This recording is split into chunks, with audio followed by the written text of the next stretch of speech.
Mr. Kaduk, you can start. Good. Good morning, good afternoon, and good evening. Thank you to everyone who's joined us today at this World Summit on the Information Society Forum 2022 thematic workshop on knowledge sharing and collaboration in a digital world for the UN Decade of Healthy Aging. Now, before we start, could we please ask the WSIS team to play a brief video to introduce the WSIS Forum?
All right, thank you very much, WSIS team. My name is Kazuki Yamada, Technical Officer with the Demographic Change and Healthy Aging Unit at the World Health Organization, and I'm also privileged to be the Administrator and Project Manager of the UN Decade of Healthy Aging's Knowledge Exchange platform. I am so pleased to be a moderator for today's event and incredibly excited to listen and participate to today's conversation, which brings together a broad range of experts and practitioners from various sectors and topics who are specifically doing work to cultivate knowledge sharing and collaboration in this digital world in the context of the COVID-19 pandemic. And I just mentioned COVID-19. We're all painfully aware that this pandemic changed the world, whether we liked it or not. Particularly, we will all recall the physical restrictions which had to be imposed by many governments around the world to mitigate the spread of the virus. And for some governments and localities, these restrictions are still in effect.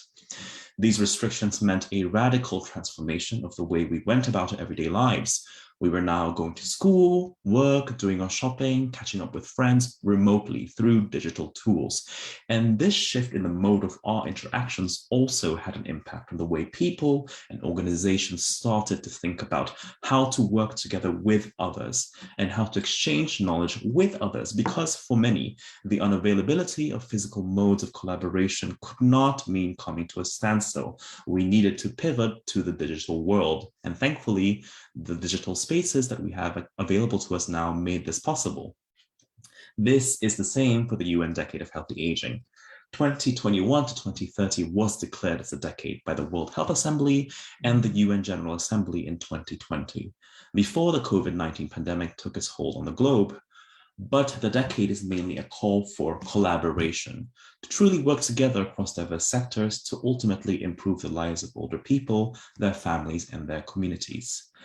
How could this collaboration be built and the people be brought together, including the expertise and the knowledge they bring with them? How do we bring all this together in a world where the very notion of coming together is bringing with it notions of real risk?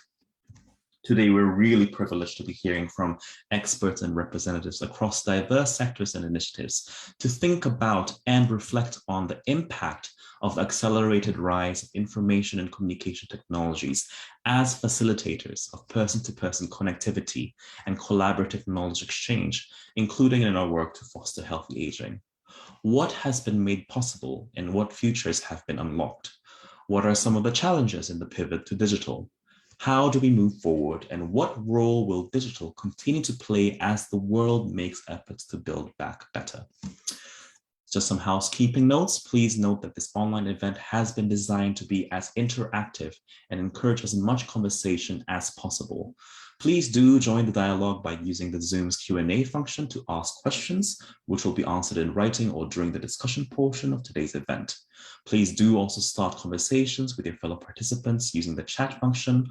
And if you're joining us online through the live stream, we're sorry you can't join the chat, but we hope that you'll be still able to follow the conversations and join us online on social media by sharing your thoughts and comments using the hashtag #AddingLifeToYears.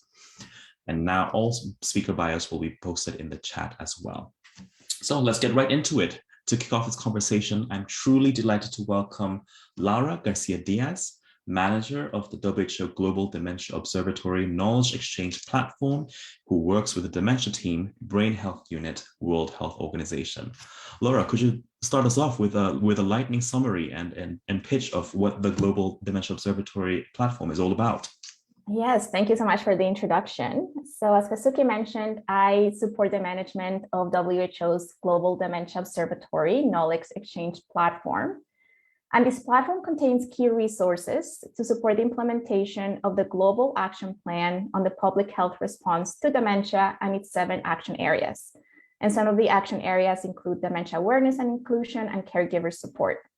So in this Global Action Plan, there's a set of actions that are meant for communities and countries to realize the vision of a world in which dementia is prevented and people with dementia and their carers receive the care and support that they need to live a life with meaning and dignity. So the platform really aims to enhance communities and countries' response to dementia by providing a virtual space for stakeholders to share and access high-quality peer-reviewed resources. And some of the resources include policies, guidelines, case studies, and examples of good practice, and all of them are available at no cost.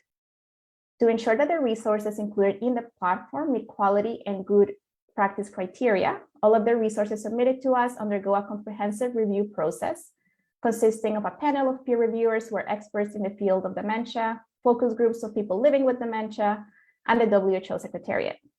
And anyone from the general public can submit a resource for inclusion in the platform.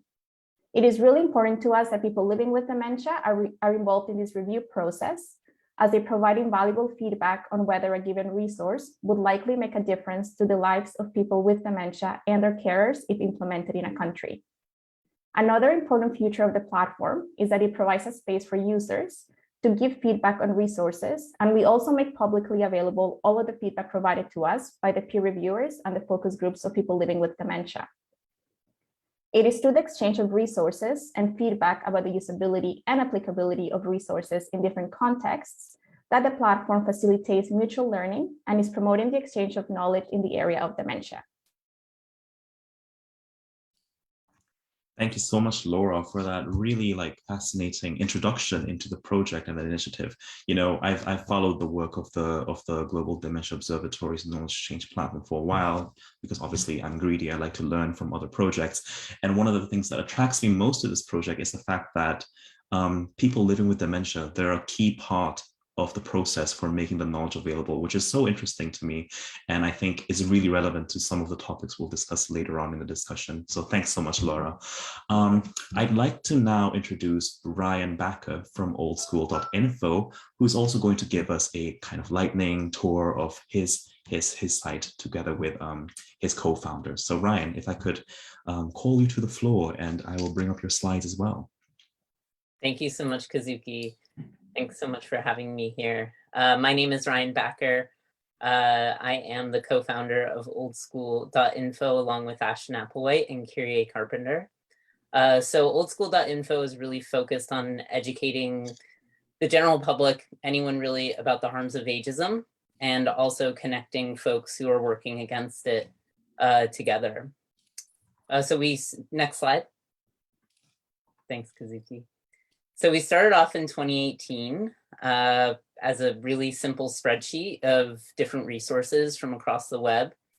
And it quickly became a website. We realized we needed a platform for it. And this is what the site currently looks like. It's always changing. This is the 4th rendition of it, and we're working on our 5th. We want it to be really welcoming for everyone. So we're constantly updating it. So these, as you can see, these are our categories: tools, talks, reports and papers, videos, books and blogs, organizations, podcasts, and campaigns. And actually, when we started, we didn't have a campaign section, but that's a section that we've really seen grow and has now over 30 resources. So next slide, Kazuki. So we started off as having 78 resources when we first started, and now we have up to 367 resources. They're mostly all completely free aside from books. And this number is updated monthly. So the number is always growing. We're always adding new resources. We have over 8,550 subscribers to our monthly newsletter email. We usually update people on what's new on the site, if there's any new events or anything new going on in the world that people need to know about that's ageism related. And we have over 500 movement builders who we've gathered together, people who have signed up for our seasonal convenings. Next slide. So our seasonal convenings are called Movement Builders Convenings. We saw a need for anti-ageism activists to connect. The age world is really broad, but we found that people were really interested in talking and connecting specifically about ageism and work against it. And then we also found a need for sort of a less formal weekly, what we call office hours. This is going with the school theme, for a weekly discussion. It's very informal, and it's great. We're getting new people all the time. It's on Wednesdays at 1:30 Eastern time. If you ever want to stop by, it's very open to anyone who wants to talk about ageism. So the next slide. So these are a few of our collaborations, and we also had the honor of working with Kazuki in the Decade of Health, on the Decade platform for healthy aging. We also helped to start the Age Equity Alliance with Sheila Callahan. It's addressing ageism in the workplace. We created a DIY workshop called Let's Dismantle Ageism that anyone can give. You know, it's really about accessibility and anyone presenting the workshop. And then we're also in the works of making a workshop called Still Kicking, which is about the intersection of ageism and ableism. We also have been creating consciousness raising guides around ageism and sexism, ageism and racism, soon to be more in collaboration with other age activists with diverse backgrounds. And next slide. And these are just our social media, and our website is www.oldschool.info. You can learn more info on there about office hours and see our amazing resources. We're really just a vessel. You know, we really just want to connect people with the amazing resources that exist out there. And then when we see a need for resources that isn't out there, we try to make it on our own. So thanks so much, Kazuki. Thanks so much, Ryan, for that kind of like whirlwind overview, because, you know, Old School Info, it's so rich. I mean, we've worked together and we know, and we kind of really admire the expertise that has accumulated within Old School Info, especially from the perspective of our work for the platform. And what really kind of impresses me about Old School Info is that the fact that it's so kind of like connected to the actual people who are change makers working to combat ageism and undo ageism in our everyday lives. And I think this kind of like connection connection with the people who are actually working to make the change is something that I really admire and want to replicate across all of our work. But I just want to highlight how much that is great, and we really are honored to have you in the conversation, Ryan. I'd like to move on to now Montserrat Conde, who is the co-director and field executive at the Cochrane-Campbell Global Aging Partnership. So a bit more of a research-based slant on knowledge and collaboration, but we're really privileged to hear from her, and because they're running so many projects about knowledge sharing, knowledge translation, and collaboration. We're really privileged to hear from you, Montserrat. So could you give us your lightning talk about your projects? Of course, thank you so much for the invite, Kazuki, WHO team, and it's a really privilege to be here today with my fellow panelists. I hope you can hear me, because I know that my sound wasn't the best a few minutes ago, but hopefully you'll be able to hear my talk.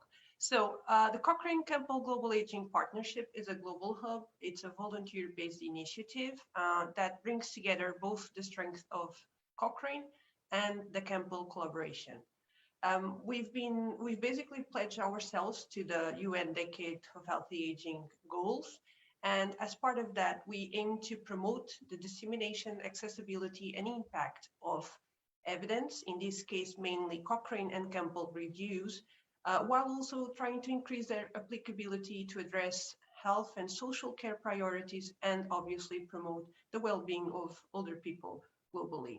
As part of these efforts, we've developed two main projects.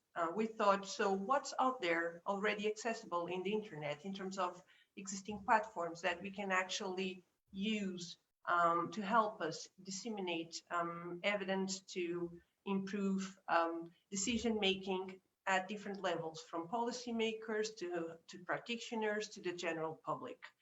Can we change the way that people think about aging? Can we make evidence easily accessible? So with this in mind, we set ourselves up to establish our Wikipedia project, which works closely with both the Cochrane Wikipedia project and also with the Campbell Wikipedia project.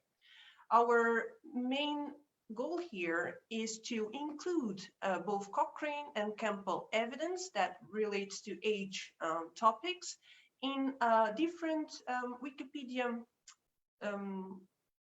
articles. And the reason being that actually Wikipedia is possibly the number one source of information for people worldwide in health topics. So with this in mind, we've now managed, so this was actually established in 2020, October 1st. It's a very special date, as we know, the International Day of Older Persons. So we've launched our Wikipedia project, and we now have 17 volunteers from around the world collaborating with us on an active and on basically editing Wikipedia articles and introducing evidence. And we so far managed to include basically 313 references, and we also achieved a total of almost 24 million views worldwide. So it's definitely a good tool to promote knowledge dissemination and to get across the globe. But with that being said, we also understand that Wikipedia might not be accessible in every single country due to many, many different reasons, including the regulatory environment and in terms of access to the internet. With that in mind, we were lucky enough to count with the collaboration of our colleague Yuan Qi, based in Shanghai, China, and we thought on different approaches to actually facilitate knowledge dissemination within the field of aging in China for Chinese-based audiences. With that in mind, we then established this past October, again, as a celebration of the International Day of Older Persons, our WeChat project, which actually is named Evidence-Based Aging Health. It's a channel in the WeChat platform, which might work more or less similar to WhatsApp to those who aren't familiar with this platform. And we've been then adapting to this platform and also to the Chinese cultural context. We've been then using it as a source of disseminating, again, Cochrane and Campbell evidence. I personally Also, I'm a big advocate for non-ageist attitudes towards these topics, and so is our partnership. So we've also been promoting age-positive language and images in all our different projects, and also making sure that the message gets across both our organizations, Cochrane and Campbell. And I think that's in a small snapshot of what we've been doing so far. Thank you, Kazuki. Thank you so much, Montserrat, for that, again, whirlwind overview of all the different aspects. Of course, all this work is only one aspect of what the Cochrane-Campbell, partnership does, but it's really interesting for me personally to get an insight into, academia. The evidence that gets produced in academia often gets a bad rap for being, ivory tower. It's inaccessible, it's somewhere, and it doesn't relate to me. But this Wikipedia project, I think, is a great example of how that can be successfully married with like a more accessible place of getting information towards potentially increasing the quality of the knowledge that people draw on to base their decisions to think about aging. And particularly interesting is how your work to bring the knowledge of Wikipedia to a broader audience where regulatory environments do not make that possible through WeChat is also super interesting for me. And I hope we'll touch upon that more in the discussion part of today's session. Thank you so much, Montserrat. I'd like to now move on to Yanis Kulancourt. I'm really privileged to introduce him. He is co-founder and chairperson of the Togetherness Hub, which was also collaborated with quite frequently. Social isolation and loneliness is a big strand in the work of the UN Decade of Healthy Aging, and his work together with his collaborator and co-founder, Rahel, has been really instrumental in moving the work forward in terms of social connection and promoting social connection. So Yanis, I'll give the floor to you. Please give us a lightning overview of your work with Togetherness Hub. Thank you very much, Kazuki. I'm really pleased to be part of this panel. I think after the introductions, it's safe to say that it's quite exciting. I was definitely able to resonate, what Ryan said really resonated with me, that there's so much exciting knowledge out there and that they consider themselves to be vessels to make this knowledge visible with their platform. And so I think this is a little bit of a similar story, just with a little bit of a different niche to it. So I'm based here in Germany. I'm, as Kazuki said, one of the co-founders of the Togetherness Hub. And the Togetherness Hub is an international interdisciplinary community platform which offers a collaborative space for experts working on social isolation, loneliness, but also the other side of the medal, social connectedness. So we're fairly new. We launched the platform in March last year, and so far have been able to bring together more than 300 experts from over 30 countries. So for us, it's really important to work across country barriers and really make this international knowledge visible to each other. So the platform itself is actually also quite a nice example for collaboration, since we haven't built it ourselves, but utilize French software as a service solution called Hivebright as a backbone. Because this is actually where it's all, we thought there is no need to reinvent the wheel and to develop a platform for knowledge exchange from scratch. And this is actually important because we follow the same logic when we are building the community of the Togetherness Hub, building on pre-existing knowledge. We didn't believe that it currently really most urgently needs more solutions to help older people address loneliness and social isolation, but that we rather, right at the moment, need a transparent overview of what's already out there and that we focus on efficient knowledge sharing. So to give a quick example, all around the globe, we are currently seeing organizations develop programs around digital literacy. The idea is fairly simple, as society is relying more and more on technology for taxes, booking appointments, providing information on COVID. But this, of course, bearing the danger that everyone who doesn't know their way around the internet or how to use a smartphone is left behind. And this is definitely an acute problem. But it's also not that new of a problem. There are interventions and programs providing training around digital literacy all around the world, and there are also new ones bubbling up constantly.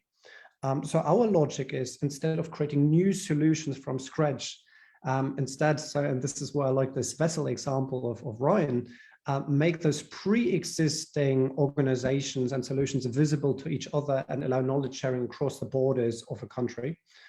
And so we're doing this by providing an overview of events happening themed around social isolation, loneliness, and social connectedness. We have a world map embedded, which actually allows you to see where other experts are located around you. So that's quite simple for you to reach out and say like, hey, let's have a chat. We have groups, sorry if I'm coughing, COVID was mentioned, currently COVID positive. And so the groups are places for collaborative work. So for example, we're hosting a group for early career researchers doing work on loneliness to exchange knowledge and give guidance to each other. And there's a variety of other functionalities, and maybe we can dive into that later on. And if anyone is interested to learn more, happy to share information on request. Really looking forward to the panel. Thank you so much, Yanis, for, again, that kind of lightning tour of everything that the Togetherness Hub has been doing. I think it's a testament to how powerful the movement that you've been building through the Togetherness Hub has been. Through the example of what's going on in your own country, in Germany, you've managed to, you know, accelerate the adoption of a national movement on social connection. And I think that what the Togetherness Hub is doing is such an exemplar in the specific area of social connection in terms of what we could do more broadly in other topics. And this kind of notion of let's not reinvent the wheel, let's build on each other's work is, I think, so important to emphasize in this conversation. And I hope we'll pick that up again, because I think building on each other's work is something that's particularly possible in the digital world, but let's see what we think in the conversation later on. I'm going to end with a little bit of introduction from my own work, not to say that my work is the best work, I'm just putting it last, as we hope to kind of build on the work that's being done across diverse stakeholders and sectors in specific topics in response to what member states have requested for the UN Decade of Healthy Aging. But I'm going to quickly share my screen and give a little bit of a tour of the Decade platform. So what's the Decade platform? You can find it at decadeofhealthyaging.org in English, French, and Spanish. And we really built this because member states asked it. I introduced the Decade in the beginning of this session as something that was adopted, declared by the World Health Assembly and the UN General Assembly in 2020. And within the plan of action of the Decade of Healthy Aging, they specifically asked WHO and partners to develop a convening mechanism and an information sharing mechanism to support all stakeholders to come together in the collaboration that is called for under the Decade. The Decade ultimately is a call for us to work together to create a world where all people can live long, healthy lives. But what are the preconditions of that working together? Well, you need to answer a large number of questions. Many of those are related to knowledge that we're missing, the knowledge that we need to act in order to work together. And with that, here are some guiding questions for our audience to think about your relationship to knowledge when it comes to thinking about your work in healthy aging. For example, are you confident that you're aware of everything aging related that is produced in the global knowledge economy? The answer to that will vary because often our awareness of what is produced is linked directly to power dynamics and our privilege. Not all of us are academics, for example, or work within the privileged circles of relationships and partnerships specifically related to aging that others may benefit from, who actually have the potential and the power to really drive change forward in their respective areas of work. So there's a real kind of knowledge access inequity in the way that we're aware of the knowledge that is produced in the knowledge economy for healthy aging. Another point, how diverse is your knowledge, evidence, and information and stakeholder network when you inform action for healthy aging? For example, I don't want to, pick on clinicians, but in medicine, the gold standard might be the randomized clinical trial or peer-reviewed journals, but at the same time, the actual stories and experiences of patients and older people themselves are valid forms of knowledge and experience that need to be taken into consideration for any valid intervention or policy that targets healthy aging. So we need to be diverse in the knowledge and evidence that we're producing and be expansive in what we count as those when we inform our work for healthy aging. And so on. Are you confident that the knowledge you're producing are reaching the stakeholders who need them? Or are you only talking to the people within your field? What about for clinicians, caregivers, older people? But what about those with less power and less privilege? Don't they deserve access to the right type of knowledge and evidence too, to inform the work? So all this kind of thinking and questions are what's driving the member state request for a knowledge exchange and collaboration platform for the decade, because to take action, knowledge is so important. And Dr. Tedros himself noted this in a recent Nature Aging article where, to take action for the decade, knowledge is absolutely a crucial core. And the key question here really is, how do we collect and harness knowledge for the decade to bring us all together in the collaboration called for by the decade in the most relevant, democratic, open, and inclusive way possible? And this is what we hope to do through the Decade platform. So the website looks like this. It's an online, multilingual, available English, French, and Spanish, knowledge exchange, connectivity platform that aims to support stakeholders' work on the decade and acts as a convening mechanism. The key point here is that nothing's hosted on the platform. For example, all of the participants here, Old School, the Cochrane Campbell Global Partnership, the Global Dementia Observatory Platform, Togetherness Hub, they're all listed on the platform, obviously, because we want to simply act as a portal where people can find what they need to find. We don't want to be the place where you exist. We want, if you need something, we want to be able to give you access to where to find it so you can get in touch with them and connect with them and make your work better. And that's the ultimate goal of the platform. So it's really a unique opportunity to leverage towards the decade's vision.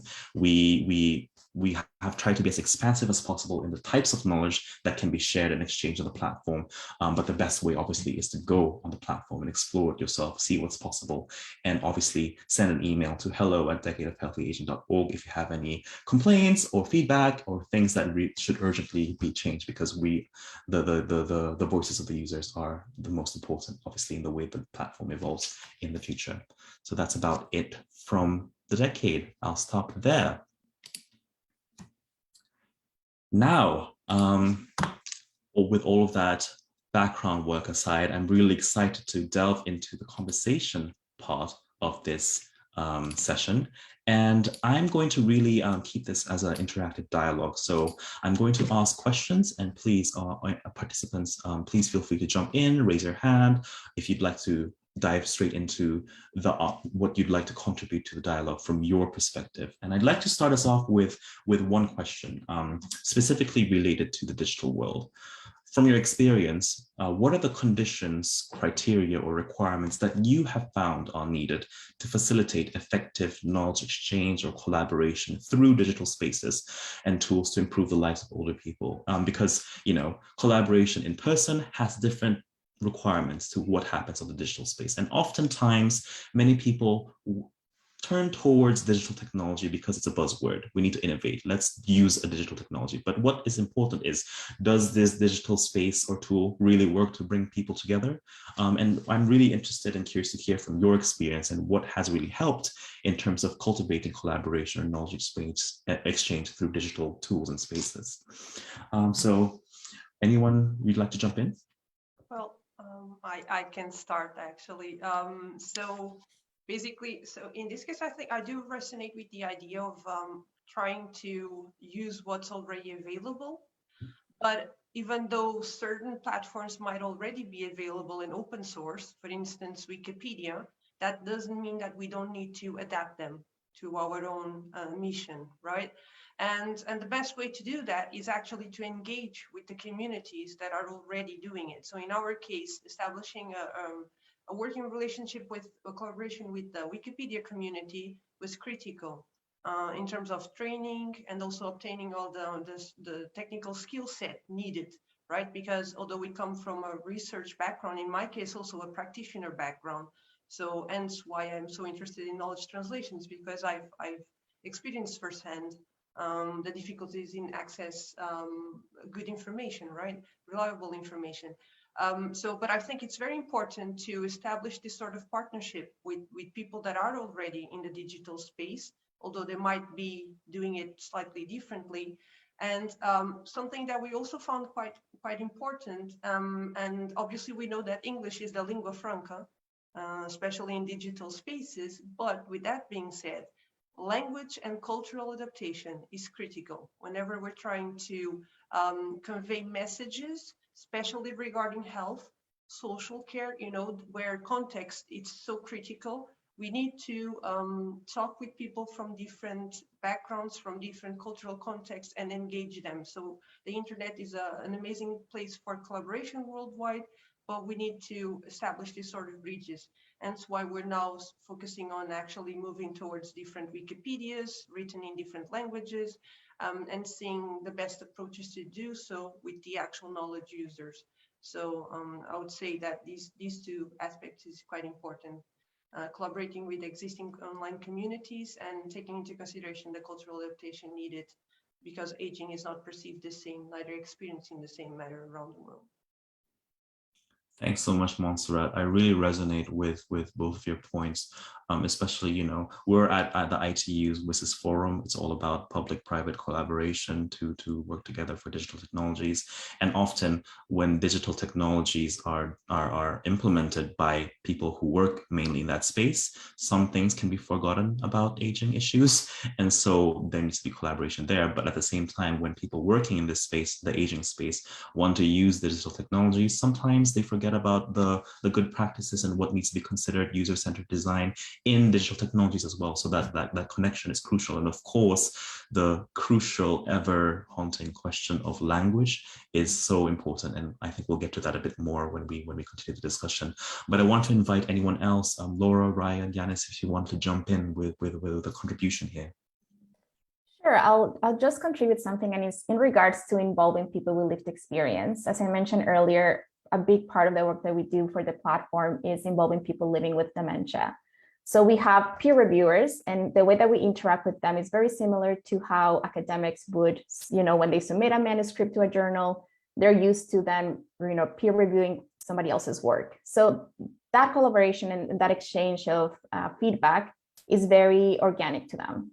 But when it comes to the people living with dementia, we really had to rethink the processes that we've used to engage with them. Everyone that reviews our resources as official reviewers, they have to sign consent forms. We had to rethink the consent forms. These consent forms are not always accessible to people living with dementia. So we actually work with them to create a consent form that would work for them. So when new members join, it's an easier process.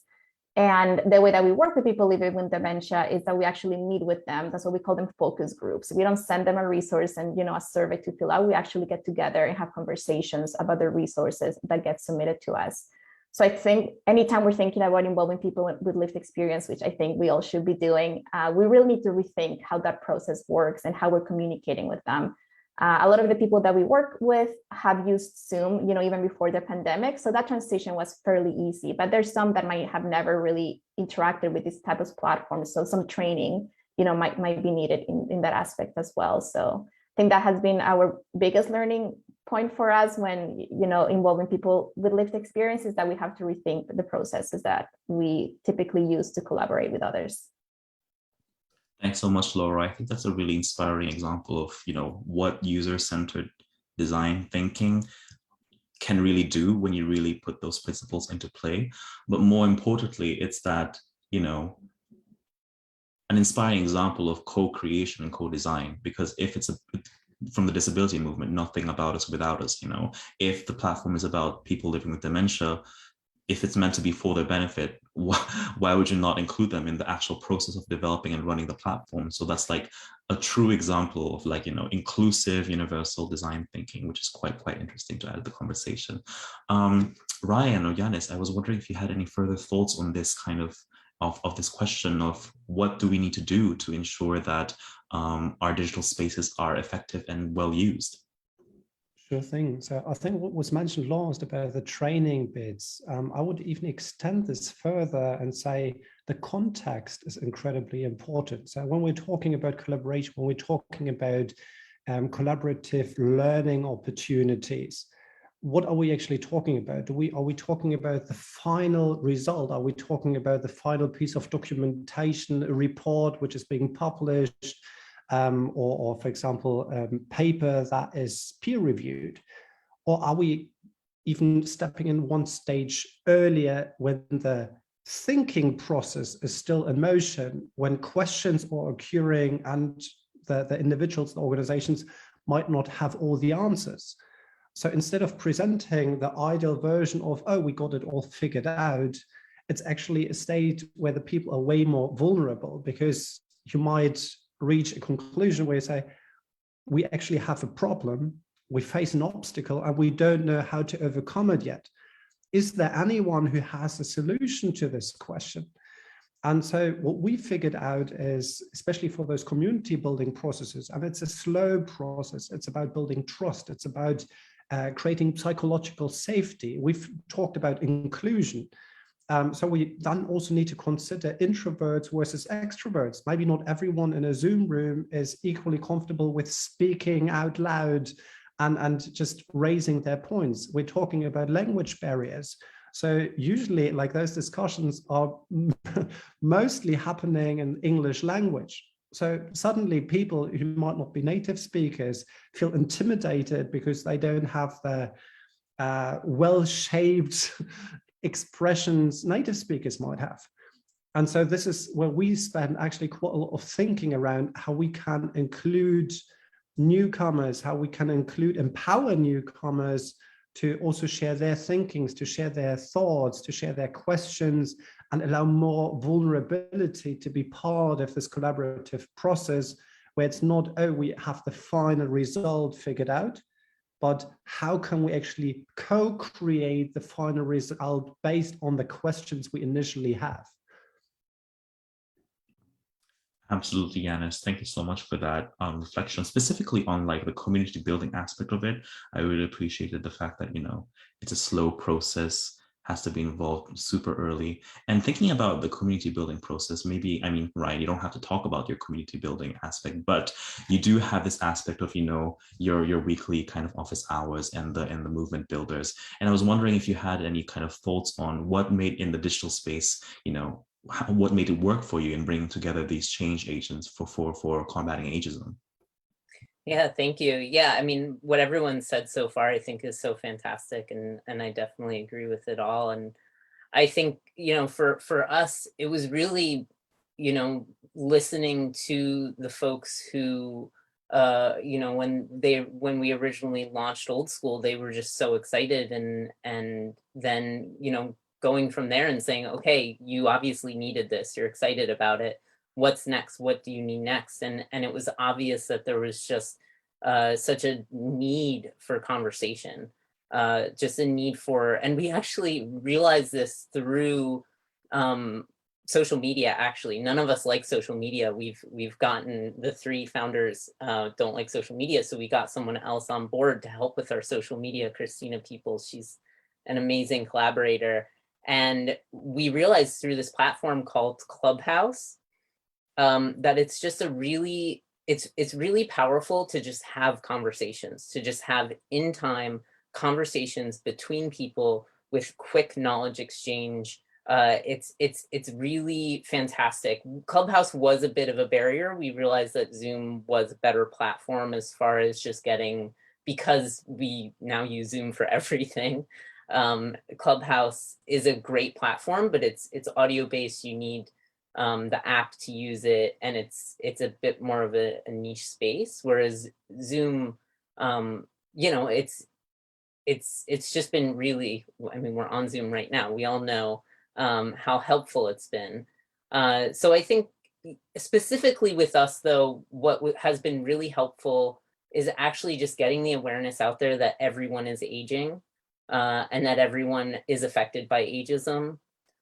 So I think it's been really important to just, you know, get that word out there, and COVID has in some strange ways helped with this, but it's just a matter of having the conversations that generate these aha moments of understanding of, oh yeah, ageism is this topic that has so often been overlooked, but is really vital to all sorts of conversations, not just in the aging space, but in many other conversations. Yeah, cool. Thanks so much, Ryan, for sharing that. I think I'm particularly resonating, I mean, obviously this is all great, but I'm resonating with the last part you were mentioning about conversations that matter, the aha moments, because I mean, the illusion of digital spaces is that, you know, it's easy, you widen reach, therefore automatically you're going to get more people in, right? But because the barrier to entry is so low, the barrier of exit is really low as well. And you need to have that content behind what fills those digital spaces and worlds to really bring people into that. So ultimately, like, you know, you might be excited by these tools that are supposed to reach thousands of people more, but if your content and your conversations and the subject matter, the passion, if it isn't there, it's not going to work. And we found that as well with the Decade platform. So I really appreciated that intervention. I wanted to move on to another kind of question, because we also have a question from the audience as well, which is kind of like a challenging question that I also ask myself every day.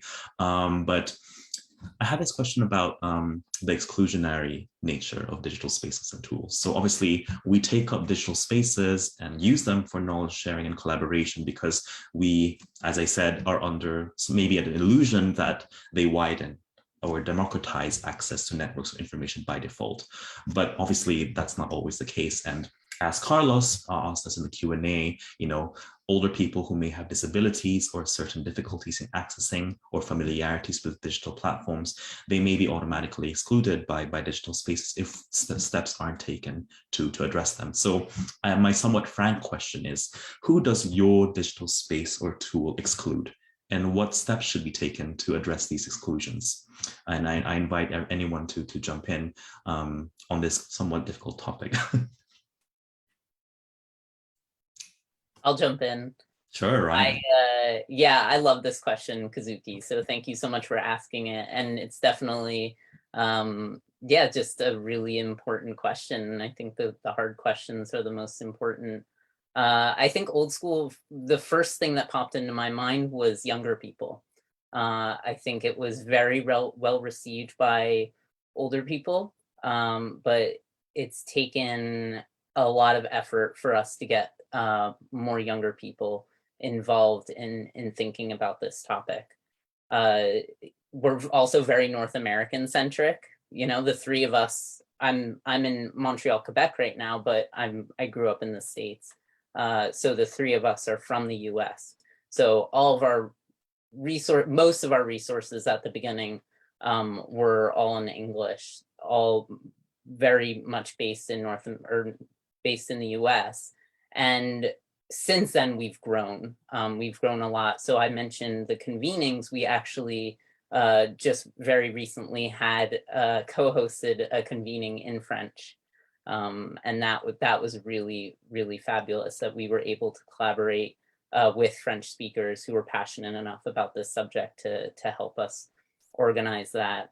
And then, you know, it's also just like Yanis mentioned, like people without computers, people who don't have access. There's only so much you can do with a phone. If you have a phone, access to internet, even high-speed internet here in Canada is an issue. So I think there are, you know, many limitations that I think are really important to talk about. So thanks for bringing it up, Kazuki. No, it's my pleasure, obviously. And obviously I'll subject myself to the question as well. So don't think that I'm just trying to escape the question, but I'd like to move it to Montserrat because she has her hand up as well. So unfortunately, I would say that we end up excluding possibly older adults, and especially from low and middle income contexts. But I think that's a common issue for any, as of now, for any digital based platforms.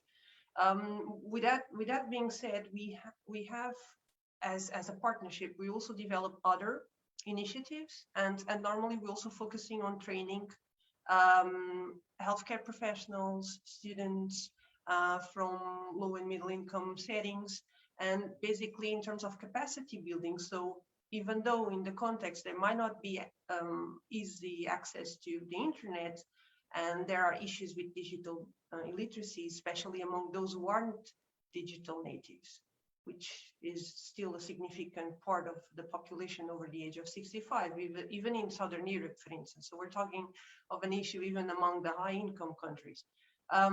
So we focus also on training, on conveying the message things such as visual abstracts, things that can be easily printed, and also on how to help people in these local settings to actually adapt the evidence-based information to the older people and communities where they work. So I think there's still a room for sort of a mixed approach where we use the digital tools to incentivize capacity building, even for the professional community, for instance, so that they can use those resources to build tools that will then cater to the needs of the local older populations. So that's been our experience with regards to that, although we do appreciate that there's still a lot of work to be done with regards to working towards the inclusion of everyone around the world. Definitely, Montserrat. I really resonate with the fact that, I don't think inclusion is a state, but a process, really, because it's not possible to if you're confidently stating that you're being inclusive, you're probably delusional, to put it frankly.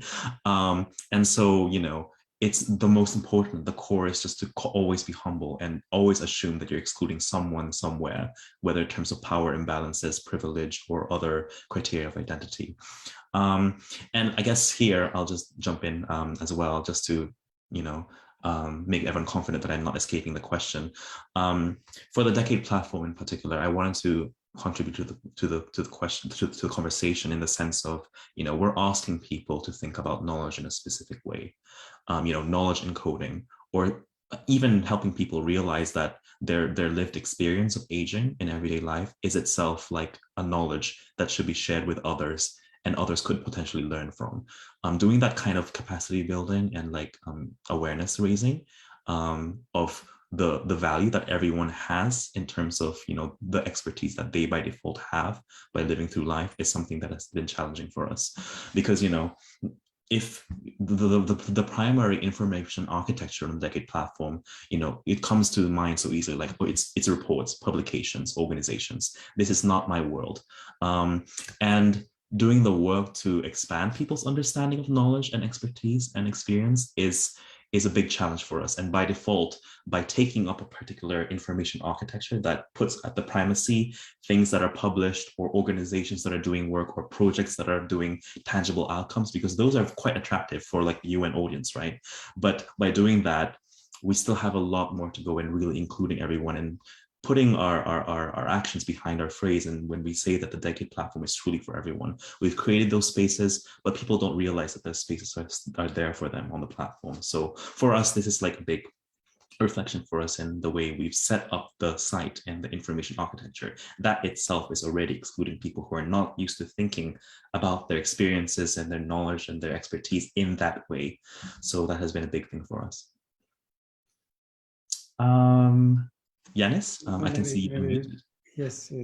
So I really like the bit where you said everyone who thinks they're completely inclusive is probably delusional, because I think it always comes back to the reflection process and the attempts and trying to be better. But I think we shouldn't forget also how cost intensive it can be to be fully inclusive. So I mean, when we're talking about this webinar, for example, there is no sign language translation. We don't have, for example, for people who don't have sight, like specific description of who's actually presenting in that moment. But I mean, since it's mostly focused on audio, I think probably for those group of people, for those people, it's still somehow okay. But so we can extend this further and further. So one of the biggest challenges, Ryan also already mentioned, language barriers. So we're seeing the technology advancing, and so therefore making it more accessible, making it cheaper. I think for the last decades or centuries, it was mostly either you had a translator by your side who was able to translate simultaneously what was going on, or you were left out if you didn't speak that particular language. And our platform is mostly set up around the English language as well. So we mostly have collaborators from Australia, New Zealand, Canada, so Northern America, Europe-centric. So once again, like most lower middle income countries are already excluded due to language barriers, left alone kind of maybe access to the internet, similar things. And so I think we always come back to, we are attempting, we're trying to be more inclusive, we're trying to fix certain things, for example, by providing an additional language functionality within our platform, by thinking about setting up a larger conference, and then indeed have, for example, sign language interpreters who kind of give more accessibility also to maybe deaf people. But in the end, we are unfortunately excluding far too many people, and we're trying to do better. Absolutely, Yanis. And I think sometimes it's not enough to say we want to do better, but there's a lot of power in that kind of like constant forward orientation as well. And perhaps before we're coming up to the end of the meeting now. So Laura, if you want to jump in here. Yes, I resonate with everyone's comments. I also feel that our platform is excluding many, many people. So I'm not going to repeat what everyone else has said, but something that hasn't been mentioned is that sometimes the mechanisms that are introduced to keep data safe or to keep everyone safe actually also create a barrier. So for example, for our platform, if users want to provide feedback, they have to do the two-factor authentication. So they have to scan the code, get the code, and that's not accessible for many people. So even if they have access to the internet, they know how to browse, now they need an extra layer if they want to provide feedback. So as Janice mentioned, it's very costly to make a lot of these platforms accessible. So we need to find better ways to keep data safe, to keep users like feeling comfortable sharing their opinions, but then also not making that another barrier to exchanging information, having those conversations that we really hope to elicit through these platforms. But and again, language is also something else that it's huge, and I'm sure we could have a very long conversation about that. Absolutely, Roy. I think, it seems like it's not the most basic, but the route that we often get to when working in the UN, we have 6 UN languages, even those are exclusionary. It doesn't include many languages, and even within those 6, we never are able to to work within those languages, and often end up choosing English or at most French or Spanish. And this is a big reflection for us as well. And Yanis, you mentioned inclusion costs resources, but we need to shift our orientation to look at that and say, okay, these costs are not like resource sinks, but they're investments towards a better future. And that's what we really need to do. We need to reorient ourselves, but also maybe our funders or the partners who fund our projects to look at it in that way, and not just like an extra cost add-on that is like, oh, the costs are rising because we have to do this. No, we need to raise the standard of the minimum amount of resources that is required for our budgets. And I think that's a really big reflection for me. Maybe one tiny addition. Of course, Yanis. So I think instead of just focusing on funding one-time solutions, yes, so for example, having a simultaneous translation at a specific event, thinking about, so I think this is one of the crucial actually hopes I have connected to technology, that it actually can make so many things more accessible, because solutions can be scaled up. So when we're thinking about how far language detection and automated translation devices have developed, I'm confident that in 10 years time, we can have this conversation and you can choose any language and have this conversation right now subtitled, so you can follow basically any conversation that is, for example, done via Zoom, and you don't need to speak the language. And maybe it even goes the other way around. You speak,